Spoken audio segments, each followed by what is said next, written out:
नमस्कार। S Singh PG college के online class में आप सभी का स्वागत है। आज हम कौटिल्य के साप्तांग सिद्धांत के बारे में बात करेंगे।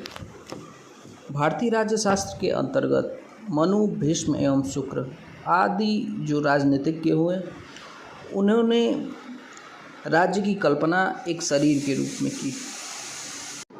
उनके अनुसार जैसे शरीर में आँख, कान, नाक, मुंह, हाथ, पैर आदि अंग होते हैं, उसी प्रकार राज्य भी एक शरीर है जिसके 7 अंग हैं।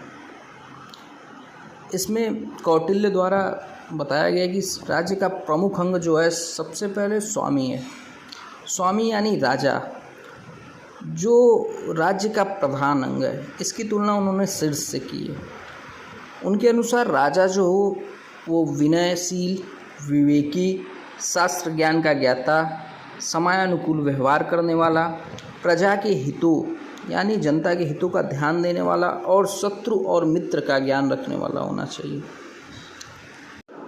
इसके अलावा उन्होंने दूसरे अंग के रूप में आमत्य की चर्चा की है। आमत्य यानी मंत्री। उन्होंने मंत्रियों के उपधा परीक्षण की भी बात की है। मंत्रियों के उपधा परीक्षण से तात्पर्य यह है कि जैसे आज के समय में देखेंगे, मंत्री भ्रष्टाचारी ना हो, जनहितकारी कार्य करने वाले हों, इस प्रकार की बातें उपधा परीक्षण में। उनके अनुसार मंत्री जो है वह संबंधियों, सहपाठियों और सिफारिश करने वाले लोगों को मंत्री न बनाने की सलाह देता है। उनके अनुसार उन्हीं लोगों को मंत्री बनाना चाहिए जो इसकी पात्रता रखते हैं, और राजा को मंत्रियों से राजकीय कार्यों में हमेशा परामर्श लेना चाहिए और समय समय पर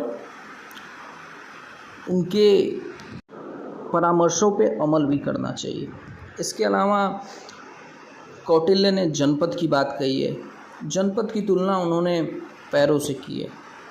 जनपद का अर्थ होता है जनयुक्त भूमि, अर्थात जिस भूमि पर जनता रहती है उसी को जनपद कहा जाता है। भूमि के विषय में उनका विचार है कि वह प्रत्येक प्रकार से पूर्ण होनी चाहिए, अर्थात कहने का तात्पर्य यह है कि जनपद की भौगोलिक स्थिति ऐसी होनी चाहिए कि उसकी रक्षा कर पाना संभव हो। उसमें नदी होनी चाहिए, तालाब होने चाहिए, वन होने चाहिए, जल व स्थलीय मार्ग होने चाहिए, उसकी मिट्टी उपजाऊ होनी चाहिए। चौथा, उन्होंने दुर्ग की बात कही है। दुर्ग की तुलना उन्होंने भुजाओं से की है। जिस प्रकार हमारी भुजाएं हमारी सबसे शक्तिशाली अंग होती हैं, उसी प्रकार दुर्ग भी राज्य का सबसे शक्तिशाली अंग होता है। माना यह जाता है जिसने दुर्ग को जीत लिया, यानी जिसने किले को जीत लिया, उसने राज्य पर अपना अधिकार स्थापित कर लिया। उन्होंने 4 प्रकार के दुर्गों की बात कही है, जिसमें एक औदिक दुर्ग होता है। औदिक दुर्ग यानी जो किला जो है वो पानी से जो घिरा किला होता है, उसे औदिक दुर्ग कहते हैं। इसके अलावा पार्वत दुर्ग होता है जो पर्वतों के बीच हो। धानवन्न दुर्ग होता है जो मरुस्थल यानी रेगिस्तान के बीच हो। वन दुर्ग होता है जो जंगल के बीच है। कौटिल्य का मत है कि जो औदिक दुर्ग है और जो पार्वत दुर्ग है, राज्य की रक्षा के दृष्टि से सर्वाधिक उपयोगी है।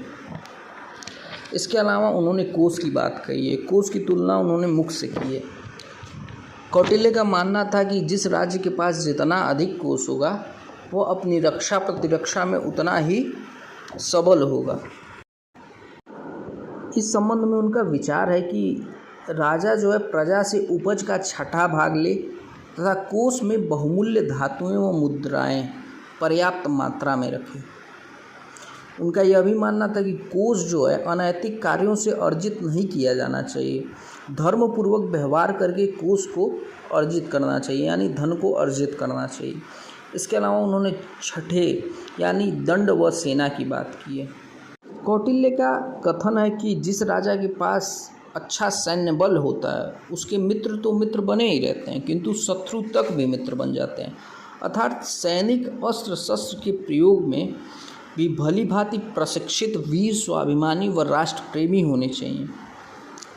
कौटिल्य का मानना था कि सैनिक अधिकतर तो क्षत्रिय वर्ग से आने चाहिए, किंतु उनका विचार यह भी था कि आवश्यकता पड़ने पर वैश्य व शूद्रों को भी सेना में नियुक्त किया जाना चाहिए।